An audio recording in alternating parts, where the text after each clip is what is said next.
자신의 능력을 믿어라. 당신이 왜 이 책을 읽고 있는지 생각해보라. 눈에 보이지 않는 열망이라는 사고, 자극을 돈이라는 물리적 대상으로 전환시키는 능력을 갖추고 싶어서다. 자기암시와 잠재의식을 다룬 장에서 제안한 지침을 보면 우리가 바라는 것을 받게 되리라는 생각을 잠재의식이 확신하게 만드는 방법을 알게 될 것이다. 잠재의식은 확신에 의거해 움직이고 확신은 믿음이라는 형태가 되며 그에 따라 열망을 시연한 명확한 계획이 나오게 된다. 믿음을 개발하는 방법, 자신에 대한 믿음, 능력에 대한 믿음은 자신이 의지를 굳건하게 세울 수 있다는 마음가짐이다. 이 책에서 제시하는 13가지 성공 원칙들을 숙지하고 사용한다면 자연스럽게 그러한 마음가짐을 갖추게 될 것이다. 감정 혹은 사고의 한 축인 느낌은 생각에 활력과 생명력, 행동력을 안겨준다. 믿음과 사랑, 성애에 대한 감정은 어떤 사고, 자극과 결합되면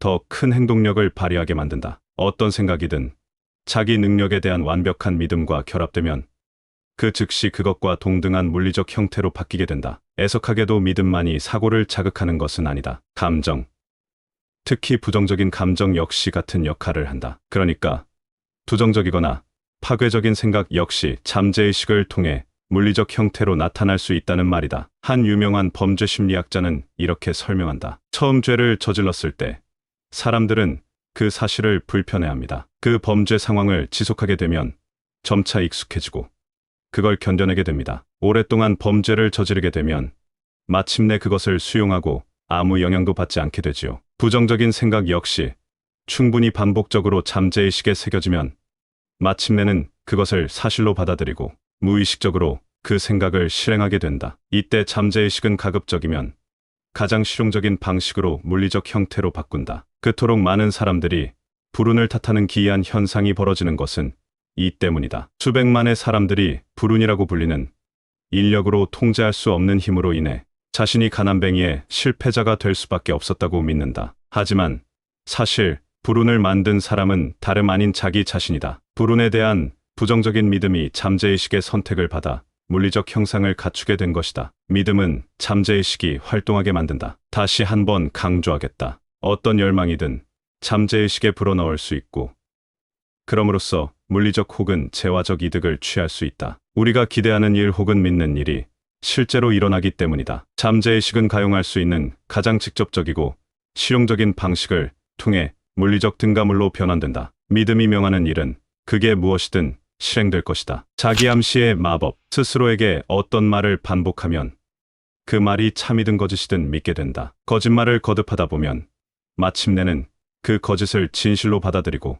믿게 된다. 어떤 생각이 정신을 온통 차지하면 그 생각대로 된다. 의식적으로 하는 생각은 연민이나 기타 감정과 결합될 때 동기를 유발의 행동을 지시하고 다스리게 된다. 생각이 감정과 결합되면 자석 같은 힘이 발휘되어 유사하거나 연관된 생각을 끌어당긴다. 이 사실은 무척이나 중요하다. 어떤 감정을 자석처럼 끌어당기는 생각은 씨앗에 비유할 수 있다. 씨앗을 비옥한 토양에 심으면 싹이 트고 줄기를 뻗고 계속 번식한다. 작은 씨앗 한 톨은 수백만 개의 씨앗을 만들어낸다. 인간의 정신도 지속적이고도 지배적인 생각에 부합하여 자신에게 공명하는 것을 끌어들인다. 마음속에 품은 생각이나 아이디어, 계획, 목적은 친척을 집으로 초대하는 주인과 같다. 친척들은 스스로 힘을 더해나가고 점점 성장하여 마침내는 그것을 품은 사람의 마음속에 주요한 동기로 자리 잡는다. 그렇다면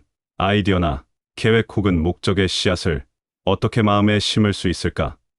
생각을 반복하면 된다. 어떤 아이디어든 계획이든 목적이든 상관없다. 그래서 확실하고 중요한 목표를 글로 쓰고 기억으로 기록하고 그것이 잠재의식에 울려 퍼질 때까지 매일같이 큰 소리로 반복해 읽으라고 한 것이다. 어떤 생각이 정신을 차지하면 그 생각대로 된다. 어떤 사람이 되겠다고 선택하면 불운한 과거에서 벗어나 바라는 삶을 살 수 있게 된다. 이를테면 가장 취약한 부분이 자신감 부족이라고 한다면 이 역시 자기암시의 원칙으로 극복하고 용기로 바꿔나갈 수 있다. 간단한 문장으로 긍정적인 사고 자극을 만들어내고 기억에 새기고 그것을 잠재의식의 무기고에 안착할 때까지 반복해서 말하면 된다. 부정적인 생각은 재앙을 일으킨다. 잠재의식은 건설적인 사고와 파괴적인 사고를 구분하지 않는다. 우리가 하는 생각을 그대로 받아들여 작동한다. 잠재의식은 용기나 믿음에서 촉발된 생각뿐만 아니라 공포에서 촉발된 생각 역시 실현한다. 전기는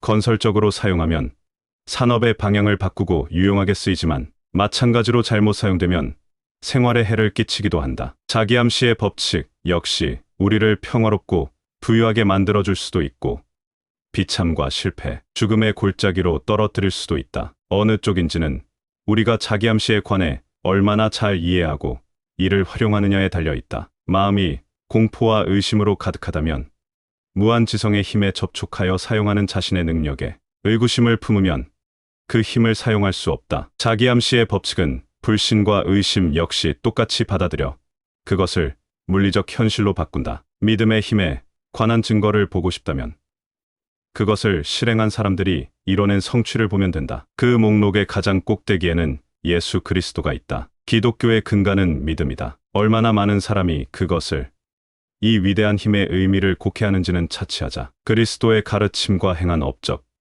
기적으로 설명되는 모든 일은 믿음이다. 기적이라는 현상이 존재한다면 그것은 믿음이라고 불리는 마음가짐을 통해 이루어진 일일 것이다. 마하트마 간디는 믿음으로 무엇을 이루어낼 수 있는지를 보여주는 무척이나 놀라운 사례다. 간디는 누구보다 크나큰 잠재력을 발휘했다. 그는 정통적으로 힘으로 여겨지는 수단, 그러니까 돈, 전함, 군인, 전리품 같은 것은 전혀 없었는데도 힘을 지니고 있었다. 대신 그에게는 믿음의 원칙을 이해하고 2억 명의 마음에 믿음을 심어주는 능력이 있었다. 그리고 이것이 그에게 힘을 주었다. 간디는 2억 명의 사람들의 마음이 합치되도록 한 마음을 가지도록 하는 놀라운 위협을 달성했다. 앞에서 말한 내용은 생각하라, 부자가 되어라에서 가져왔다. 현대의 동기부여 이론에서 잠재의식은 현실과 상상을 구분하지 않는다. 이 개념을 뒷받침하는 유명한 연구는 농구 선수들을 대상으로 시행한 것이다. 선수들은 세 팀으로 나뉘어 자유투 연습을 했다. 각 팀은 능력을 향상시키는 지침을 받고